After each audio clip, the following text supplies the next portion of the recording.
It seemed to me that you were advocating what I would have to describe, I think, as violence to meet the serious injuries that have been done your people, with which I totally agree. I don't call that violence. I don't in any way encourage black people to go out and initiate acts of aggression indiscriminately against whites. But I do believe that the black man in the United States and any human being, anywhere, is well within his right to do whatever is necessary, by any means necessary, to protect his life and property, especially in a country where the federal government itself has proven that it is either unable or unwilling to protect the lives and property of those human beings. Hey guys, Sarah Costa here, and I am back with another video. And in this video, I'm joined by my intellectual friend, Ike and I. Say hello to the people, Ike and I. So, as the title implies, we're going to be talking about the great Malcom X, and the title for this video is Malcom X, is he really an extremist? So I'm going to ask you, Ikena, whether you think Malcom X is an extremist, and in the count of three, after I ask the question, we'll let the people know our answer. Okay, was Malcom X an extremist? 1, 2, 3, no. Yes. Okay, he says yes, I say no. So we're going to explain our points of views and help you guys realize why we hold on to the answers to the question that we hold on to. So why do you think that he was an extremist? Well, I think he was an extremist simply because of, like, when you look at the word extreme and what it means, it's like of a certain polarization at the time, or a certain viewpoint which is believed to be radical or dangerous in some way. So I think Malcolm X was an extremist, particularly in the beginning of his political career and political awakening. But I don't think that was a bad thing. Yeah, okay. Especially if the normative culture at the time was very racist, and that racism had been not only institutionalized but kind of whitewashed and swept under the rug, and people didn't have a voice. I think one of the best quotes from the autobiography of Malcolm X is, it's like, I don't care if I'm extremist. You'd be a fool not to be an extremist. Yeah. In these situations. So for me, the extremism is only a byproduct of, this capitalist, if you want to call it capitalist, heteronormative, racist institutionalization. Feminist scholar Bell Hooks has a great catch-all term for that. I think what she calls it, the white supremacist capitalist patriarchy, which I know. Nobody likes fucking hearing about patriarchy, but like, if you actually want to look at these concepts in their totality, then it is important to understand that the definition is broad, and that in terms of Malcolm X and what he was facing, the intersectionality of race and everything else is very important. Like, do you feel like that when people talk about race, they talk about it purely as just race? Yeah, without a doubt. I think they fail to acknowledge everything else that comes with race. That's facts. I think the beauty of men like Malcolm X and Martin Luther King is that they acknowledged those things that came with race. And you mentioned aspects and facets of society that are attached to race. Economics, especially in America. Why I love Malcolm X so much is he acknowledged the economic struggle of the African American man and woman. We're going to get into that, but I think I completely agree with why you think he's an extremist, by the way. I think 99.9% of what you said I agree with, except for the fact that you used the word extremist, primarily because of the fact that you interpret extremism in a way that Malcolm X interpreted extremism. He referred to himself as an extremist.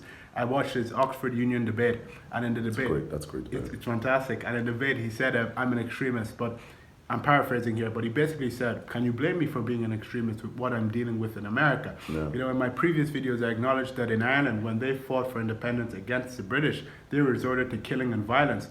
Malcolm X didn't kill, and he was not violent to anyone, but he called for self-defense. So I feel that historically, retrospectively, I feel that I wouldn't refer to it as extremism if I compare it to others who use worse mechanisms to achieve liberty. And you know what's an even more fascinating point that you just hit on, where it's like, where you said, how can you blame me for being an extremist, when racism and I don't know, the subjugation and creation of a second class is so ingrained in our capitalist system and culture that, and European culture as a whole, without a doubt, that and American culture as a whole, that we don't even view that. We view characters like Malcolm X, Martin Luther King, Fred Hampton, who else? Black Panther. Most of the people from the Black Panther movement, Huey Newton. We view all of them as extreme. We don't view the conditions and the subjugations that they had to face as extreme. You're spot on. Because we're almost tricked into perceiving this as normal. Yeah. Oh, like racism was just some shit that happened in the '60s, Yeah. and I don't know, Martin Luther King came along, and everybody just sang Kumbaya and shit. You're spot on. It's not. So true. But it's not like, I feel that, no, racism is an illogical ideology that is extreme. Yeah. And be it whatever races or minorities being persecuted, we shouldn't forget the extremity of what's being said just because we have become basically habituated to the bullshit. Like, it's the conditions Malcolm X faced were extreme. Exactly. But I think to call him extreme in his reaction to those conditions is kind of a tacit approval. Oh, yeah. I would say approval. It's a tacit approval of some of the more sinister elements that he was facing, and that occurs in institutionalized racism. Without a doubt. And I have two things to say in addition to that. One, to support your point, and one, to touch on something very important that you brought up. Firstly, look, for example, let's take an everyday example. If you were hit with a sledgehammer and you were extremely damaged in the jaw and you went to the hospital, they would have to cater to you in an extremely sufficient and efficient way to deal with that. Whereas if you're slapped in the face, they wouldn't give you as much treatment as they'd give to someone who was hit with a sledgehammer in the jaw. Agree. So African Americans, and I think this has a two-pronged statement that I'm making. Number one, Malcolm X used extreme methodologies to try and fight the extremely terrible and toxic conditions that African Americans were being met with. And the position that African Americans that are now in, the disadvantaged position that they're now in, is as a result of the extremely, brutal and strenuous periods of time that they had to endure and go through in history. So we need to cater to them in an extremely, similar to the doctor, to the patient that has been hit to the jaw, in an extremely appropriate way. And I feel that's not going on at the moment. And I completely agree, because it's the response doesn't fit doesn't fit the enormity of the damage. I mean, like, my God, just look at like neocolonialism in terms of Africa. People wonder, like, why is Africa a third world? Even the creation of class-based systems, with calling things third, second, first, or developing, whatever you want to call them. And it's just a bunch of like neocolonialist bullshit. When you look at what Malcolm X was facing and the extremity of like what it means to live in a system where, like, you either adhere to it and become the victimizer, or you're victim. Lauryn Hill in the Mystery of Iniquity, great song, has this line where she says, "There's only two positions, victimizer or victim. Both end up in destruction. Trust in this crooked system." Great song, great song. Yeah. And like, I feel like that is at the crux of trying to deal with racism or understand racism, or try to understand the other, because there is no other side. It's an illogical ideology. It's an illogical ideology, just like homophobia, just like sexism, just like any other type of bigotry. It's an ideology that makes no sense, that's predicated. Now, you could argue there is a distinction between like actual ideologies which have logic to them, like fascism, but I'd say racism does not. I completely understand. I'm going to quickly touch on the second prong to my previous statement, because you gave birth to something really interesting in your statement. You said, you kind of touched on the misconceptions that people have about Malcolm X. In my history books in secondary school, I was taught that he was a vicious, violent, aggressive black man who tried to, encapsulate the anger that was prevalent in the African American community in the 60s, to use it to his advantage to fight back against white people that he wants to refer to as the devil. So that's what I got from my history books. That's what many people get from their history texts. Number one, why do you feel these misconceptions exist? Do you think it's ignorance, or do you think there's an ulterior motive? And also, can you debunk these misconceptions for the people that are watching the video? Malcolm was like, in my opinion, and just from reading some of his autobiography, just a very interesting man. And when he could do better, he did better. Yeah. So in the beginning, you could classify Malcolm as a racist. I mean, one of the most famous lines in the autobiography, which does get taken out of context a bit, is where he says, "The white man truly is the devil." Yeah. But Can I butt in right there? Yeah. And I want to let you continue, but I want to butt in really quickly and impart my opinion before you. Oh no, it's fine. On your Work journey. away. No, right. One thing I will say, and I said this in a previous video, YouTube video, alongside my brother, is that, for example, right, you take the Jew in Nazi Germany. You know, the Jews were oppressed in Nazi Germany. If you ask a Jew in that toxic environment, what do you think of the Nazi? They would obviously say the Nazi is a devil. But I feel when Malcolm X said the white man is a devil, you know, in an atmosphere where, you know, black people were catching hell because of the color of their skin after centuries of being enslaved. Why we see it the way we see it is simply because of how we've been conditioned to accept what has happened to African Americans. I feel people are not adequately educated about what truly happened to African Americans in the United States, and what is happening and what has happened to Africa with colonization and neo-colonization. So I feel it's just put us in a position of, a position where we're okay and transparently letting these oppressions and heinous crimes and acts that have been committed against black people just flow through us and accept that, you know, the bad that we've done. So that's why I wouldn't justify what he said. Of course, white people are not devils, but Agreed. yeah, without it, of course, and they weren't devils. Controversial opinion, ladies and You know, gentlemen. there's a book called Ordinary Man, and in the book, the author wrote about how if somebody, a white, let's say a German, was living in Nazi Germany, they would more than likely hate the Jew because of how they were conditioned to hate the Jew. I feel the same narrative applies to white people who are racist. But nonetheless, if we can justify a people that have been oppressed calling the people that have oppressed them a devil, why can't we see it the same with Malcolm X? I think. Is it because he's black? Yeah, I think, yeah. I think a lot of people take that line and use it for a bunch of like bullshit racist propaganda, and they also take his sentiments on segregation, but that's a different point. So let's just focus on this extreme verbiage, because Malcolm X at times did use quite very what one could categorize as venomous verbiage, and sometimes he apologized for that.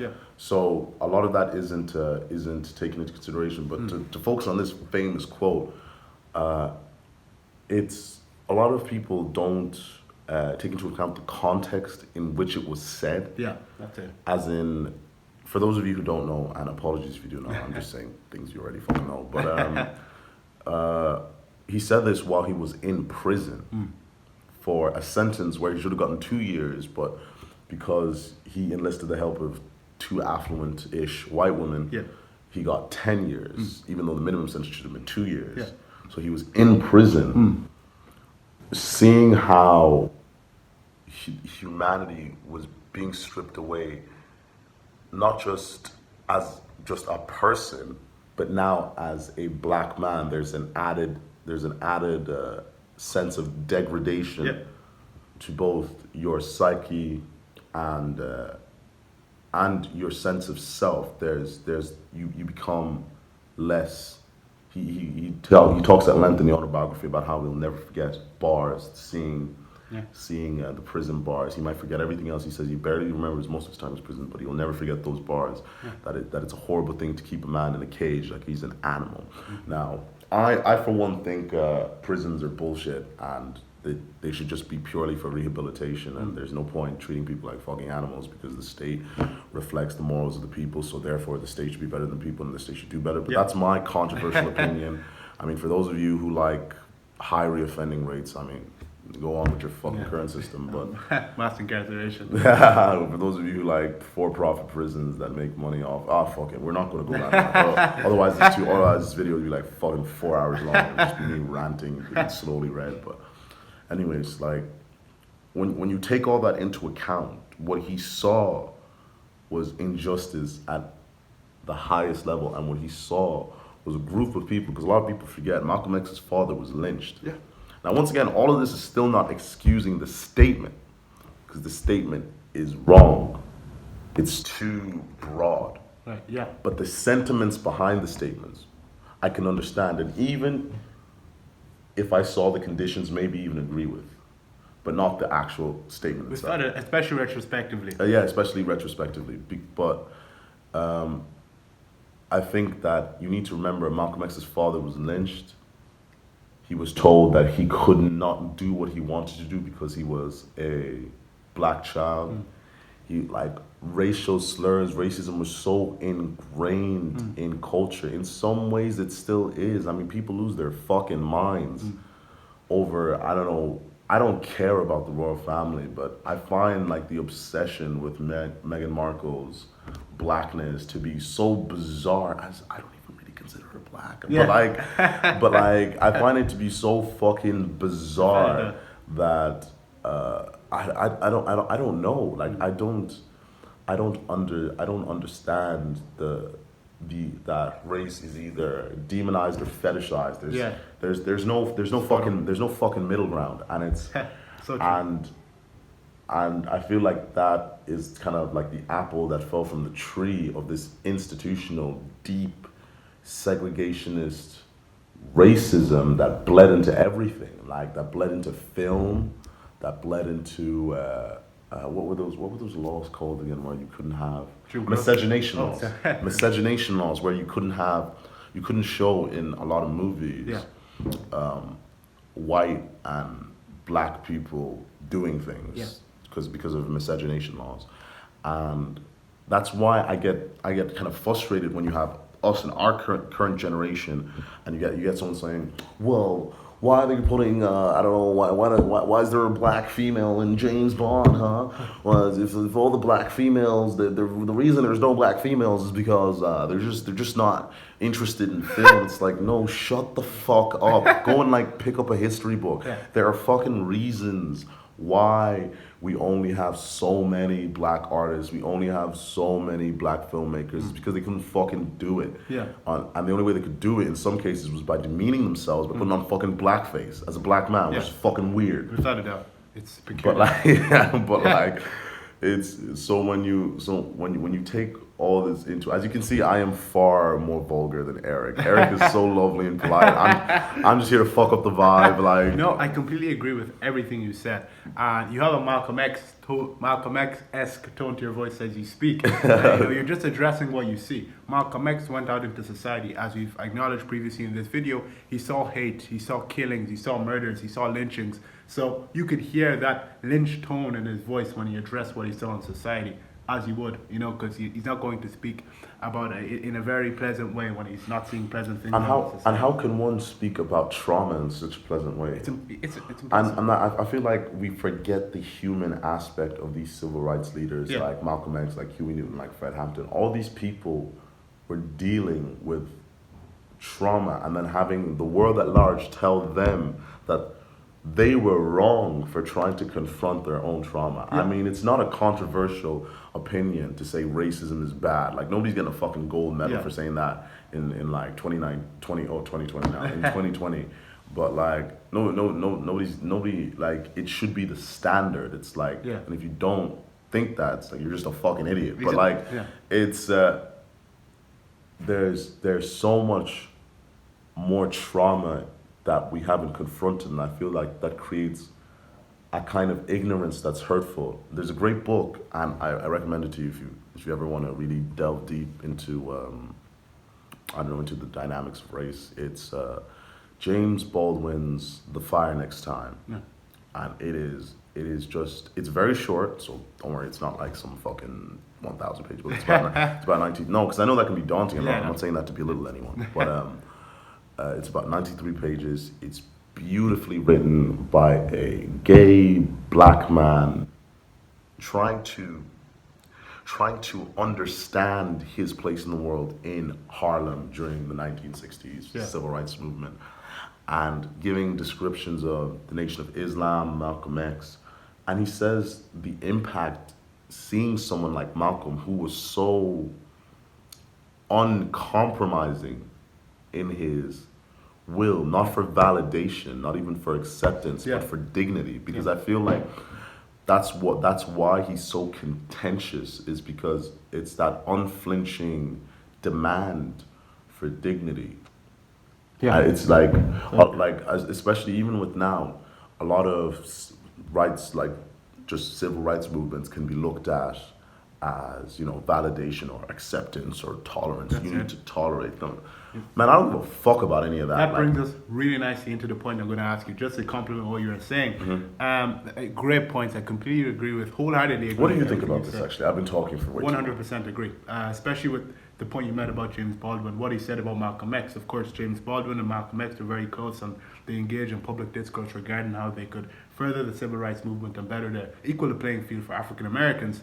Completely agree. I think that's why people don't like Malcolm X. I'm going to use another analogy. Take the field, where slaves were kept, right? Mm-hmm. There's different types of Negroes, as you know. There's the field Negro and there's the house Negro.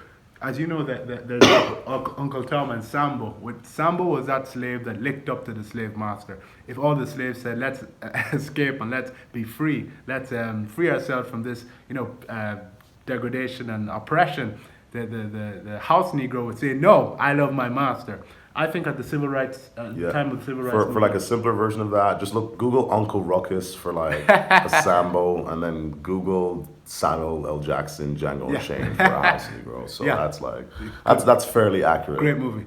Great movie. But in the 60s, those forms of slaves, I think, kind of transfigured into modern day in terms of the 60s civil rights movement activists. And Malcolm X was not the house Negro. He was the field Negro. He was the Negro that wanted to be free. And that's why white America, the white Americans that made up the hierarchical power structure, despised him. Because the slave that wants to be free is not a friend of the oppressor. So it's similar to Malcolm X, and that's why people didn't like him. And in terms of what you said about the search for dignity instead of the search for acceptance or passiveness, Martin Luther King, okay? The Malcolm X and Martin Luther King were at the polar ends at a particular point in history. I disagree. At a particular point, At a particular point, yes. It is. Not ultimately. I think coming to the end of Malcolm's life, I think he shifted towards the Martin Luther King side of the spectrum a little bit. But I think they both shifted towards each other. That's a great point, especially because of economics. Yes, I agree. Yeah. But initially, because people have they hold on to this facade that Martin Luther King wanted to fight oppression with peace, was Malcolm X wanted to kill every white that was in sight. And I completely disagree with that, because I don't think it's that blunt and it's that simple. But ironically, it's not that black and white. but in terms of ultimately, all right, I'm going to just say this really briefly. Coming to the end of his life, Malcolm X, he was, embracing Pan-Africanism. He wanted to better the lives of Africans globally. Martin Luther King was embracing an economic fight. Before he died, he was going to lead a Poor People's March on Washington. And coincidentally, before he led that march, he was killed. He was definitely embracing some of Malcolm X's rhetoric in regards to the economy. Malcolm X was definitely embracing some of Martin Luther King's rhetoric. As Ike and I pointed out, they were coming close on that spectrum of ideology. They were coming closer, and before they got to emerge and embrace one another, they were both killed. But nonetheless, what is your opinion on this whole Malcolm X versus Martin Luther King facade? Do you think it existed, or don't you? Well, I don't know. As a black voice is going there. Sorry, guys. But as a black man, I'd say I hate the thought that we have to take two great men and just pit them against each other. I hate that in anything. Yeah. Not even in terms of race, in terms of, I don't know, female sports, men's sports, anything. Yeah. It's like, can't two people just be fucking great? Like, Yeah. can we not, like, I feel like having this simplistic view where where everything just clashes kind of prevents you getting kind of a holistic picture of anything. But anyways, that being said, I think ultimately I lean more towards the methodology of Malcolm X, but you cannot deny the effect that Martin Luther King Without a doubt. and Montgomery bus boycott Without a doubt. had. Like, you can't deny that it showed the power of the black dollar, and because this is capitalism, money's the only thing that fucking matters. But like, It's like you're gonna see me take a lot of jabs at capitalism over here. It's Yeah, because I'm trying to avoid it. I'm yeah, gonna let it kid. Eric is sitting on that fence. No comrades. I'm fucking not. Like, you're gonna see me attack this shit because I think it's connected to slavery, and the hierarchies that we have now are from slavery, and like the capitalist system is all about exploitation and the constant impoverishment and actual slavery that's still going on now in the third world. I mean, this fucking phone that we're probably recording this on, it's probably made by some kid in Malaysia just fucking working for $1 an hour. So it's like, how can you say that slavery is over? Slavery's not over. We just fucking ignored it more. We just put it aside because we like nice things. Okay, so have that lovely pessimistic note to go with your fucking tea or whatever you're taking. I'm going to refrain from commenting, but I'm just going to say I agree.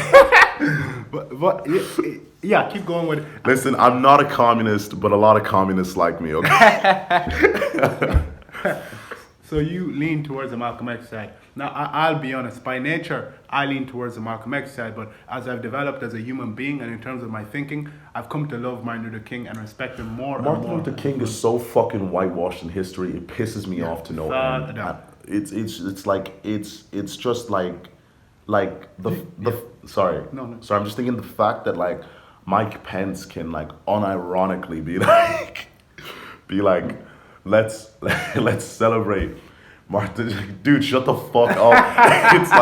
it's like this man preached black socialism. Look up the Tulsa massacres, and that's the reason. Like, people wonder why is it black socialism?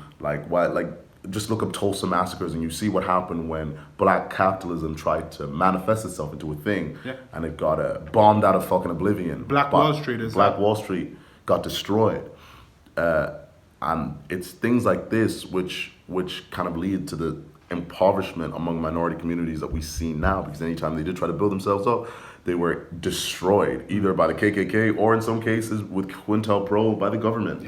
People need to learn about the counterintelligence program led by the FBI, leader J. Edgar Hoover. That's COINTEL or Quintel, depending on which pronunciation you want to go. Bro, we'll put links in the description. I've got a couple of interesting articles for you. Don't worry. But I'll send them to Eric on it. I'll link them in there. Yeah, but back. You mentioned something really interesting. Yeah. The whitewashing of Martin Luther King. Oh, for sure. In the history books. Do you know something?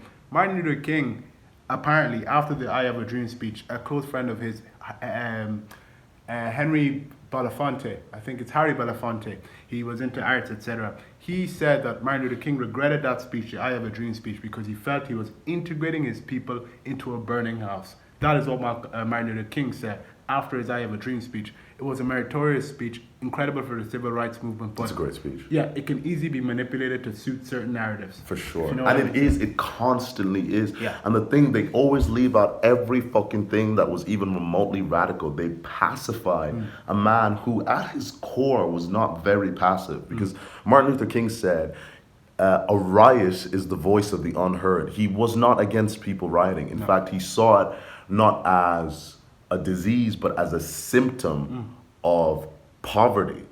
And he was also very critical. This was around the time where, who the fuck was it? Lyndon B. Johnson investing so much in Vietnam. Investing so much in Vietnam while like completely destroying the American economy to some extent, causing inflation to rise, unemployment to go up, and just poverty in general to increase. And I think Martin Luther King has a quote. No, I know he has a quote, but I'm paraphrasing here, where he said, the benefits that should be allotted to the poor have been shut down in Vietnam. So this was an anti-war socialist who was pro-riot.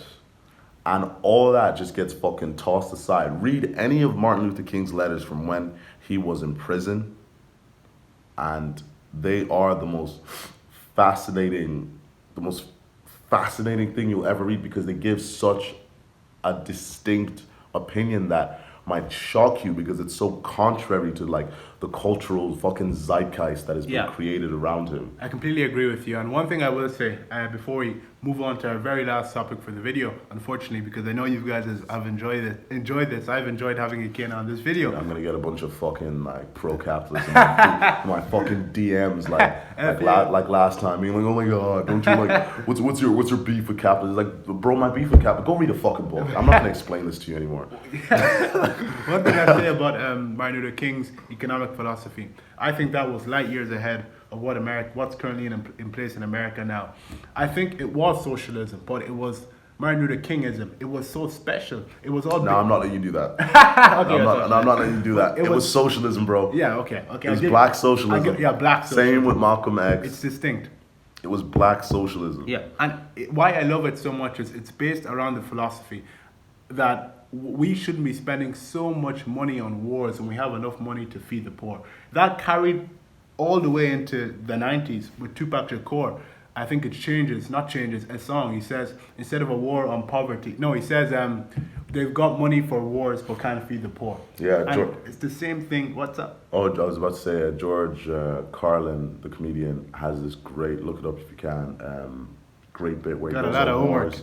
Where he goes on wars. This is very funny. Where he goes on wars and he's talking about, you never get a war on anything that's actually going to help working class poor people. You never get a war on homelessness, a war on poverty. It's like you get a war on all the fun stuff, a war on drugs and all that shit. The one time America did try a war on poverty with Lyndon B. Johnson, it split up the black families with the welfare system. I think it was mishandled and they didn't do it the way they should have done it, if you know what I mean. But anyways, that's a topic for another video. That's a whole Lyndon B. Johnson's presidency could be like a 2-hour fucking podcast. Interesting guy. Yeah, very interesting guy. Very interesting. But the last topic is Malcolm X's impact. Of course, Malcolm X and his operations essentially gave rise to the Black Power movement. It was his rhetoric that gave birth to the Black Panthers and all the various organizations. And I think there's one called I forgot. Anyways, Black Panthers. There's another one. I don't know if it's Power or something like that. Do you mean the Move 5%ers? Something like that. 5%ers, and there's a Move 8, something like that. But many organizations, arose because of Malcolm X's rhetoric. And his impact is just not embraced by Americans. They see the Black Panthers as terrible extremist radicals that scourged America. By the way, Americans let the KKK rock. I want you to understand that, but the Black Panthers are still more like vilified than the KKK. I mean, like the government was fucking spying on everybody. It was like cops were like illegally shooting Panther members. Yeah. But a fucking Klansman running down the street with a burning cross apparently is not a big deal. And one thing I'd say, and for the Americans out there, we love you, but this is the truth. The Ku Klux Klan. We love you, but this is the truth. I think apart from the Democrat and the Republican Party, the Ku Klux Klan is the biggest political organization in American history. That's a fact. From 1924 to 25, they had a membership of approximately 6 million members. The president, Harry S. Truman, was allegedly a Ku Klux Klan member when he was younger. So that just goes to show how the American political system, the bedrock of that system for so long was racism. But Malcolm X's impact, what impact do you think he's had on society? Oh, can I just sneak in one more thing? Okay, here's something really interesting for you guys to Google. For those of you who think like the current situation we have now with I'm not spending any time focusing on the U.S.'s current president. You know who he is, but like for those of you who think it's like, whoa, where did all this like rhetoric and racism come from? It's like this has always been a thing within America's history. And the reason why we're focusing on America is because America has a very bleed-through effect on other nations, especially about the perception of race on other nations. Because Hollywood inspires people, Hollywood like gives people perception. America's economically dominates wars. There's just too much fucking influence for one nation. So I'd say something that's fascinating to look up is that there was a Nazi rally held in New York, I believe, I think in 1942, and over 20,000 people attended. And I think there's footage of it. Wow. So if you wanna see something fucking scary, it's you can see these motherfuckers saying Heil Hitler in New York in 1942. Don't quote me on that date, but it definitely happened. There's a link. Yeah, we'll Links in the description. Click the description down below. You've got some homework to get to. But his impact. What impact? Describe his impact to you personally and to the wider society. Well, this is the part where I'm not going to feign my ignorance. I am less educated in Malcolm's impact politically, It's okay. or maybe in terms of institutions. I'm more educated in his impacts in terms of art. Yeah. Okay. So if that's okay, if I can speak on that rather than go for it. So if you see me not mentioning it, it's because I'm not educated to speak on it at all. So I'm not going to. Let's not do that. That's what you should do in 2020. It's like when you don't know something, shut the fuck up. It's Speak like when you know. it's like but yeah. Shit. Where don't you find his fucking influence in terms of art, music, hip hop? Like the creation of the last poets who were formed, or is it that they celebrate a movement which was created on Malcolm X's birthday, or which celebrates itself on Malcolm X's birthday?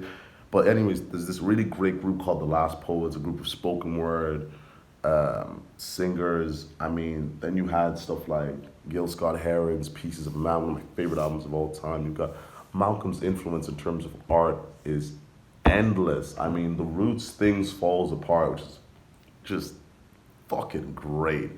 Kendrick Lamar's To Pimp a Butterfly, all these amazing albums which take influences from the rhetoric that he was speaking of at the time. There's such a sharp, potent through line of Malcolm in black musicians, and this isn't. I want you to know that this isn't localized to just rap. As in, Bilal, neo soul singer Bilal, has a great album called something like Airtight's Revenge, and the cover is a pastiche of Malcolm X's famous photo where he has the AK-47 and he's peering out the window, except it's a mic stand. My wallpaper. Anyways, that's a great fucking wallpaper. Yeah. But so in terms of music, and especially in terms of black musicians, Malcolm is constantly celebrated. Yeah, without a doubt. Constantly celebrated, constantly referenced. Like, in fact, I'd say one of the reasons he's alive and I found him was through music, through musicians keeping his name and his legacy and what he stood for alive, and alive in the music. And in terms of art, Basquiat, you've just got all these neo-expressionists, new age artists coming out who see injustice but wanna push it in terms of just pure emotion, no contextual clues or narratives, just pure emotion, and it's just amazing to see. Without a doubt. It's just amazing to see the impact that such a thing has in terms of the artistic landscape. And I think that's all I have to say on that. What about yours? I completely agree. Personally, he's impacted me in an array of different ways. Growing up, when I faced racism, and microaggressions in school, etc., I'd never know how to deal with it. And I remember coming home one day and telling my mother about it. And I think I was in primary school. I think I was in 5th class. And she sat me down and she put on Malcolm X's very famous CD desk interview. In it, it was him and I think 5 other white American men. And they were asking him questions to try and, deliberately trying to make him slip up and trying to make him take back some of the statements that he's made. And he defended himself in such an eloquent and confident way. And that inspired me. I watched 10 minutes of the video and I loved it. But at the same time, I was very young, so I couldn't comprehend a lot of things he was saying. And my mother made me sit down for the whole 40 minutes. So after 10 minutes, nothing went in. But that 10 minutes really inspired me. And it just changed the way. It instilled, a sense of confidence in me. I could walk out in society and I could be proud to be black, regardless of what anyone said to me, regardless of the systems that were around me. If the system within me was okay and intact, I don't care. Can I pause you right there? Black pride is different from white pride, people. Okay, just because I know someone in a fucking comment section somewhere is thinking, why are you proud to be black? It's different, bro. And here's why it's different. You're not demonized for being white. The cultural framework has been so heavily based in white superiority and black inferiority, that black pride is reclaiming your sense of yourself and not being ashamed of your skin tone. While white pride is like, we're fucking better than you because of our skin tone. So just when Eric says that, there's a very sharp distinction. Okay, there is, and we could continue. We could have a whole conversation about that, because there's a narrative that many people who are on the political right, especially in America, are holding on to, that white men are under attack. We can't say anything without being judged. If they actually read a history book and they understood why things are the way they are, they'd understand why we talk the way we do. That's kind of it. It just made me proud. And of course, gradually growing up, it really disheartened me to read history books and to see him being painted in such a negative light. But I think that's changing with our generation. I think that we're learning ourselves about what he actually did, about what his operations were about, and about his evolution. The man was with me, myself, in terms of my evolution as a human being, I've made mistakes when I was younger that I really regret, that were not that big, but that I really regret. And looking at Malcom X, a man who was a gangster, like a thug on the street, went to jail, changed himself, came out to become one of the greatest Pan-Africanist revolutionaries of all time. That is incredible. And I think, especially when it comes to African Americans that are in the ghetto, that's why they love him so much, because they can empathize with his story. He was once one of them. And I just love everything about him. I think he was an incredible man. Same. Incredibly senseless. Not senseless. Selfless. Yeah, a lot of sense. I was like, no. But he was selfless. Just his humility that he expressed, I think it was incredible. He was just such a great man with a great spirit. And he was very devoted to God also, which I really admired. Yeah, but I mean, we could even talk about, we could do this all day, because there's so much in just one man, especially in terms of, just even if you want to talk about Islam being a refuge for black people and the current perception of terrorists nowadays. Like, there's a whole nuanced conversation to be had there, but I think we're running out of time. We'll get into I was coming for people's necks this episode. I'm sorry. I'm sorry, guys. I'm sorry. We're definitely going to have Eric's nice. I'm fucking not. Like, I'm just being real with you. Eric's nice and understanding. No, they want you back. I'm really not. Like, they will not want me back. No, they do. They want you back. And we're definitely not want me back. We're going to have them I'm back. scaring them. It was an honor. It was an honor making this video with Ike and I. It was a pleasure, man. As you guys know, he's incredibly intellectual. Lots to offer you guys. So I hope you guys picked up what he put down, because we talked about in this video is very important. Gosh, I'm making goofy faces in front of the camera. He's quite quirky, but he's very intelligent. It makes up for the quirkiness. But I hope you enjoyed the video, guys. If you did, please like and comment and subscribe if you haven't already. There will be links in the description. Everything that Ike and I mentioned, I'm going to link those in the description. So you guys got to get your study game on and look up stuff. But anyways, I hope you enjoyed the video. Bye. Peace. You have brought us here and stripped us of everything we once had. You've stripped us of our culture. You've stripped us of our language. You've stripped us of our God, our religion, our background. You've cut off our roots, all ties that we once had with our own kind in the East. And after stripping us of our roots and destroying us as a people, making us become dead as a people, mentally and otherwise, then you point the finger of scorn at us and tell the world that we're not ready for freedom, that we're not qualified for freedom.